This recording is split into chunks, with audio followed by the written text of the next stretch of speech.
Hi, I'm Jane McCallion. And I'm Adam Shepherd. And you're listening to the ITPro Podcast. The tech skills gap has been a focus of discussion and concern both in the industry and often at a national level for at least a decade now. Evidence such as tens of thousands of unfilled job roles is provided, and we talk about the need to boost the number of people studying computer science in order to bolster the economy. But what if this evidence is the equivalent of blurry photos of Bigfoot and vague footprints in the snow? This week, we're asking if the tech skills gap is a real thing or merely the product of overactive imaginations. So I think that a good place for us to start before we get into whether or not the tech skills gap exists is to define what it means.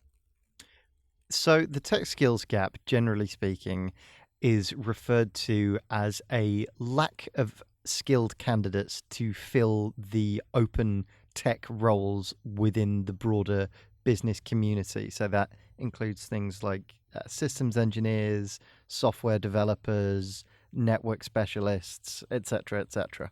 So it's a lack of talent rather than necessarily a lack of knowledge, if you like, or I guess kind of both.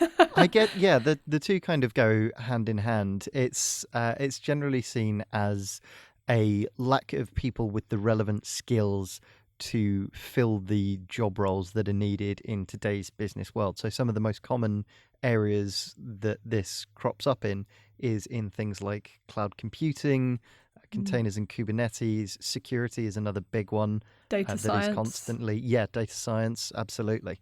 Yeah, I mean, it both is and isn't a new thing. It's not something that cropped up sort of last week or last year. It's been talked about since at least 2015, but it's probably a little bit older than that. And really, it's something that seems to be accelerating. Every time that I see a study or something comes into my inbox, the number of people, or rather the number of unfilled job roles, seems to get bigger and bigger and bigger. It's like 50% bigger every time that I see the figure.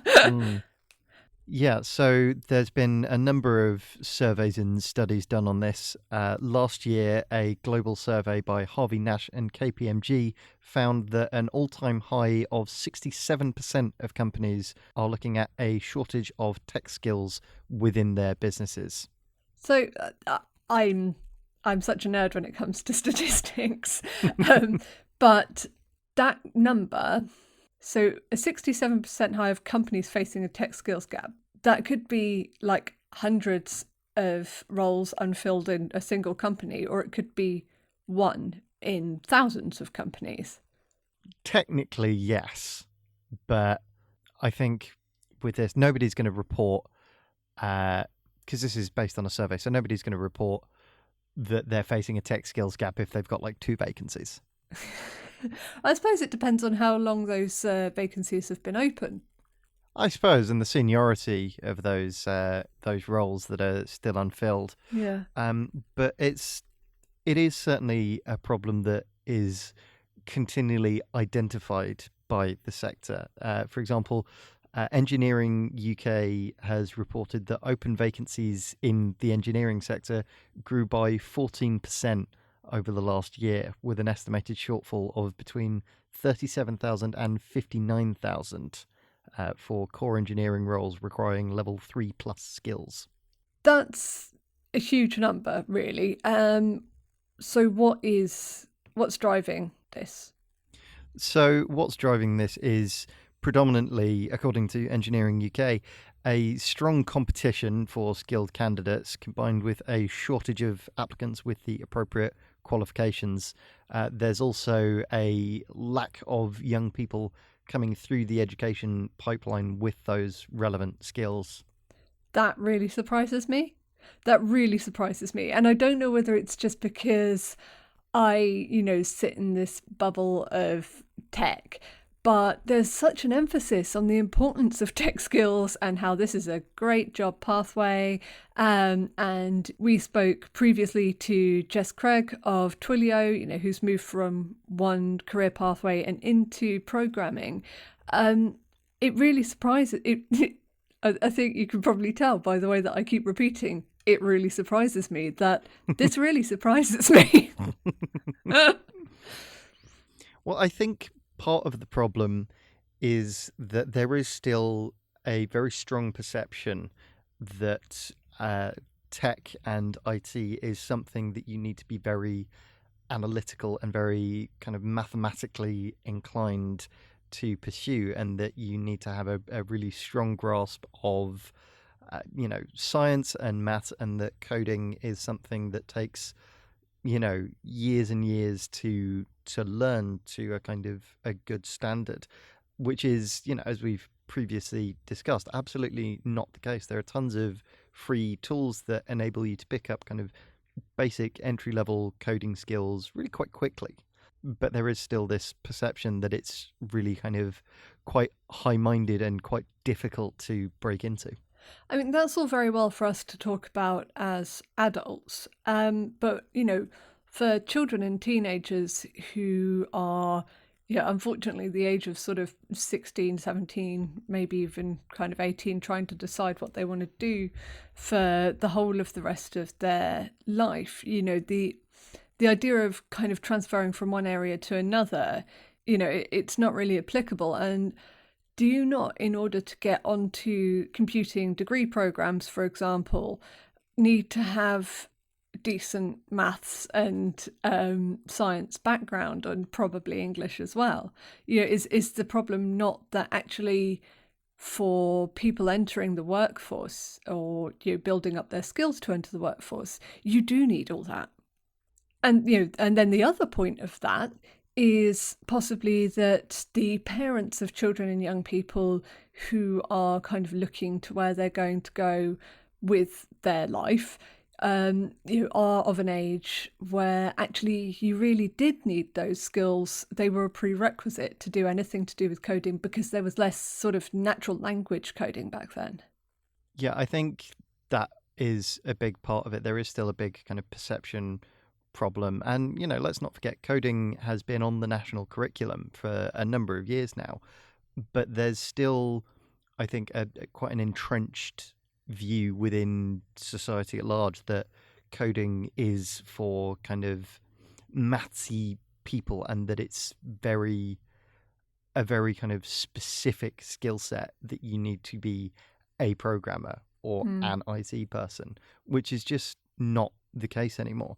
But before we get too deep into the topic of STEM education, which I'm sure we'll talk about in later episodes, I think it's worth bringing it back to the workplace side of things, and the impact that this supposed tech skills gap can have on businesses, because the supposed skills gap has been blamed for things like projects not being completed in time, things like security breaches, things like increased levels of burnout and stress from teams having to pick up really too much workload. Yeah, and as with sort of, I guess, any department that is overloaded with work, that's going to have a detrimental effect for the people who are working within that division, for that division within the business, and for the business as a whole. And ultimately, you're going to have to find a way of resolving it. And another thing to bear in mind is that tech has been exploding over the last decade, really. Companies are continually expanding the size of their software development teams. They're investing in, new technologies like cloud computing, or potentially more cutting edge things like AI and blockchain. They're modernizing their network infrastructure, all of these kind of initiatives, which all require, new teams, bigger teams with specific skills that maybe their existing staff didn't necessarily have. All of that comes at a cost. So what is being done to try and resolve it? Obviously, once again, without getting too far into the STEM stuff, coding is on the curriculum. Perhaps it should be held in the same high regard as English, maths and science. And also, there is an encouragement of, sort of, are you disaffected in your current job? Then why not try coding, kind of thing. So, I mean, what else is being done to try and solve it? Well, there's a number of initiatives and practices that are being deployed both by the business community and by industry groups and governments. So one thing that has picked up a lot of traction in recent years is upskilling and cross-skilling, taking people from other departments or other verticals within your business and bringing them into the IT function, training them up, giving them any support that they need in order to gain those skills that you're looking for, and moving people across into the IT function without having to hire externally. So it's interesting, though, this idea of like cross-skilling and who's good at what. One of my old French lecturers at university started out her career in IBM. Oh, wow. So she graduated from a French degree, and they believed at that time, so and I guess I'd say the 70s, that linguists were best placed to be programmers because they understood the importance of syntax, of word order, that kind of thing. And a lot of coding is quite closely related to, I guess, it's more like algebra, which is actually more like natural language than it is maths. That kind of didn't work out, but it's interesting that now it's all kind of like, hello, you're from a humanities background. Have you thought about programming a computer?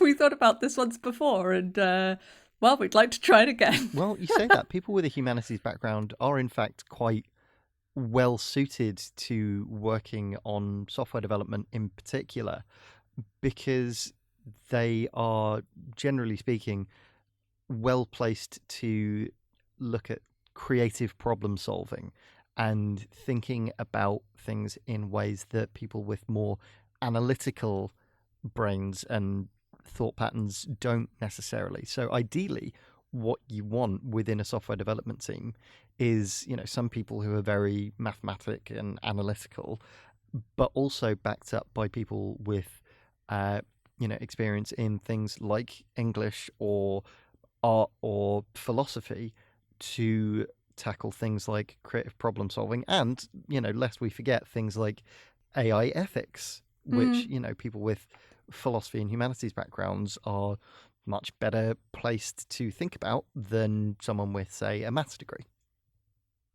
We're going to take a short ad break now, but when we get back, we'll be looking at why the tech skills gap might be a different problem altogether.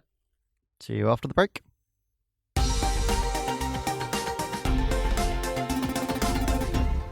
Welcome back. So before the break, we talked about the evidence for the skills gap, but let's look at the evidence against it, because it's not certain that this is actually a thing that even really exists, is it? No. So there's a number of factors, actually, which suggest that the quote-unquote skills gap may not be as cut and dried as simply being a case of not having enough people to fill the roles. In actual fact, there may be enough talented people to fill all the roles that that need to be filled, but it's just that the recruitment process has problems, let's say. So there was a famous case of IBM basically wanting their candidates to have invented time travel. They wanted 12 years experience in Kubernetes, which is only 6 years old. Yeah, and that's far from an outlier as well. There are numerous reports of job ads having similarly unfeasible requirements. For example, Sebastian Ramirez, who created the Fast API, reported seeing a job posting that wanted 4+ years of experience with Fast API, which he only invented a year and a half ago. Similarly, a researcher reported, and this was back in 2012, interviewing a 28-year-old designer who said he had 17 years experience designing websites, which for anyone keeping track at home would actually put him before the development of the World Wide Web. So from the point of view of companies wanting experience that is possible to have if you believe in linear time, is this a problem of, like, say, the HR department, the recruiters themselves, or where is this coming from? A large part of it is that HR departments are drawing up job specs for roles that they don't necessarily know anything about. So they will be given a kind of very brief thumbnail sketch overview of what requirements the actual business unit needs. So things like Kubernetes or fast API experience, but will kind of have pretty much free reign to set the specific requirement levels. Of course, there's also another side of it, which is that there's sometimes accusations that these job roles are made deliberately unfeasible in order to discourage external applicants and favour internal applicants and people who have been kind of given the nod and the wink inside the business, but for whatever reason still need to put the role out for public tender, as it were. Yeah, I know that some organisations, that's basically their policy, is that all jobs have to be advertised publicly, because I've seen things where kind of you've got the job spec and at the bottom it says this role is closed to external applicants, or this role is only for people who are already employed with us. I'm like, what the hell is it doing on your careers site? Why is it here? Why can I see it? All that kind of thing. It's a bit nuts, and it's not really helpful for anyone, is it? No, it's not at all. And the interview process and the recruitment process has a number of other problems that can skew the perception of how many talented applicants are actually out there. For example, there was a study done by NC State which demonstrated that technical interviews for tech roles, i.e. when you're in an interview situation and have to solve a particular programming problem or demonstrate what code you would write to perform a specific function, that kind of thing. Those kinds of interviews actually don't really test the applicant's programming talents or tech skills. What they actually test is how comfortable are you at public speaking? How comfortable are you at getting up in front of 3 or 4 strangers and doing your working out on a whiteboard while they watch? And for anyone with social anxiety, or anyone who maybe isn't super comfortable with public speaking, which is quite a lot of developers and software engineers, particularly those with kind of maybe more analytical backgrounds, as we talked about before the break, that can be quite challenging. And it means that those kinds of people, who in actual fact are perfectly suited to those roles, seem like they're not as talented as the people that can do that kind of public speaking very easily. So what I'm hearing here is that I am the ideal candidate for this, because I don't have the requisite experience, but that doesn't matter because nobody does, because what they're asking for is impossible. And I'm actually quite good at public speaking and presenting. So, well, it's been nice to know you all. I'm off to leave journalism. I'm going to be a programmer with all the experience that they need, all the skills that they need for me to get the job anyway. Jane McCallion out. But no, this is something that has been identified as a problem. Similarly, pair programming is something that is used quite a lot as part of the recruitment process for technical roles, and it's something that is not looked upon super favorably as part of that. Of course, pair programming can be very useful, when you're already in a role, for kind of developing your skills and for, learning new things and getting outside of your comfort zone. But in an interview setting, it can be quite daunting, I think, for applicants. And we're only looking at one end of this. Not only is bringing people into the profession perhaps a little bit of a problem, whether that is there just aren't enough people, or entry roles are just don't make any sense. Once people are inside the tech industry, there is a real problem of burnout and retention. It's something that comes up frequently with women in tech. There is also a problem specifically in the security industry as well, which we ran a feature on back in 2020. It's a multi-layered issue as well. And once again, kind of this idea of there being a skills gap. Well, there are plenty of people out there with the skills. It's just they've been broken by the system. Yeah, absolutely. And part of it is a chicken and egg thing, as we discussed in the first part.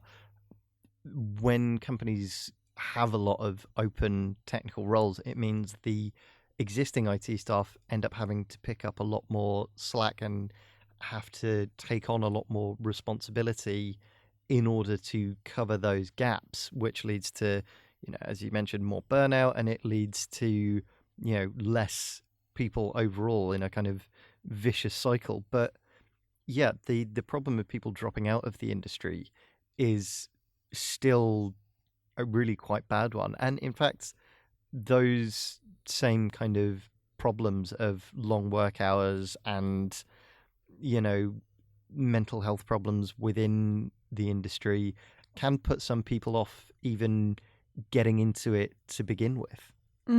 And there's always the idea, like you said, kind of these long work hours, that kind of Silicon Valley startup type mentality that persists for much longer than it should. Running a startup is not the same as running a mature business, and you shouldn't have to be sleeping under your desk and putting in, sort of 12-hour days or whatever if your company is functioning properly, if it is a healthy company. And while I appreciate that part of the problem we're talking about here is that there aren't enough people to fill the roles, so people are having to work overtime, perhaps being a bit more flexible with what you will accept down at the bottom end would resolve a lot of these pressures and mean that there are fewer job vacancies. And on the subject of startups, I think that the startup culture more broadly does have quite a big role in this as well, particularly when it comes to pay and compensation, because there are a lot of startups and even kind of maturer companies who still view themselves through a startup lens that aren't willing to pay fair market rates for the roles that they want. There are a lot of companies who seem to be under the impression that, the equity, for example, and a solid benefit system and things like, a ping pong table or free beer on Fridays is enough to make up for, paying under the odds for the salaries for technical roles. And, it's kind of not necessarily a huge surprise that companies who aren't willing to pay fair market rates for technical roles are struggling to fill those roles. And that's an interesting one because one of the promises of choosing a career in IT is supposed to be that it's well paying. But if part of the problem with the tech skills gap is actually low pay, then like you said, once again, I think the problem actually with the idea of the tech skills gap is the word skills, because the more you look at it and peel back the layers, skills is not what's missing. Exactly. Or it's not as big a part of what is missing as is made out.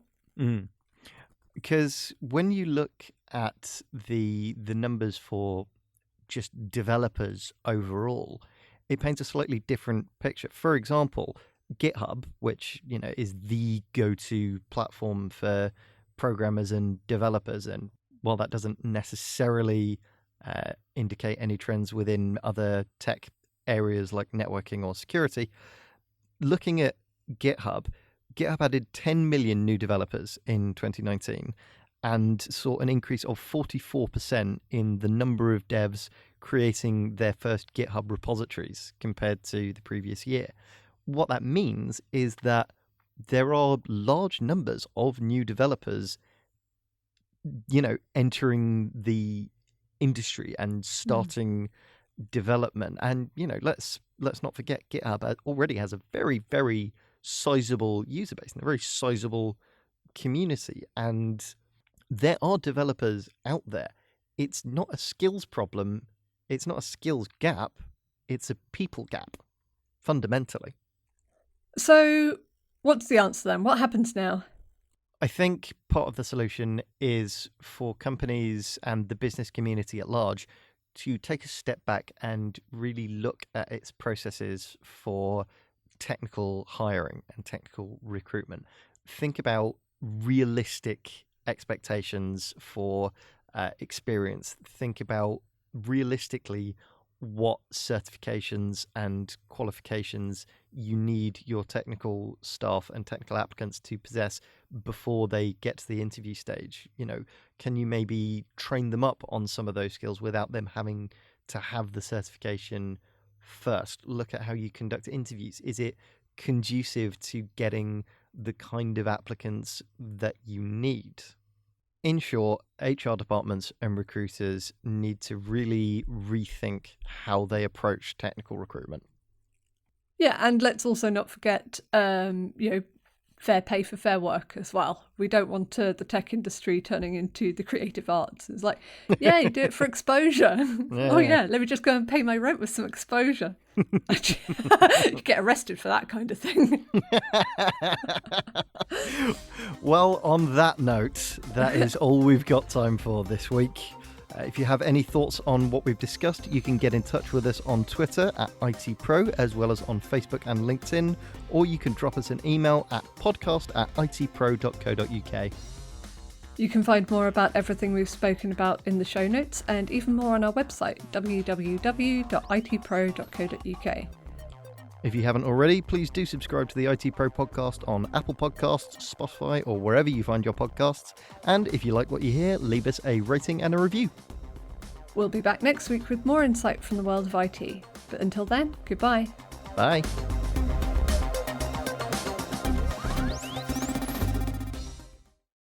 The ITPro Podcast is brought to you by the Dennis Podcast Network.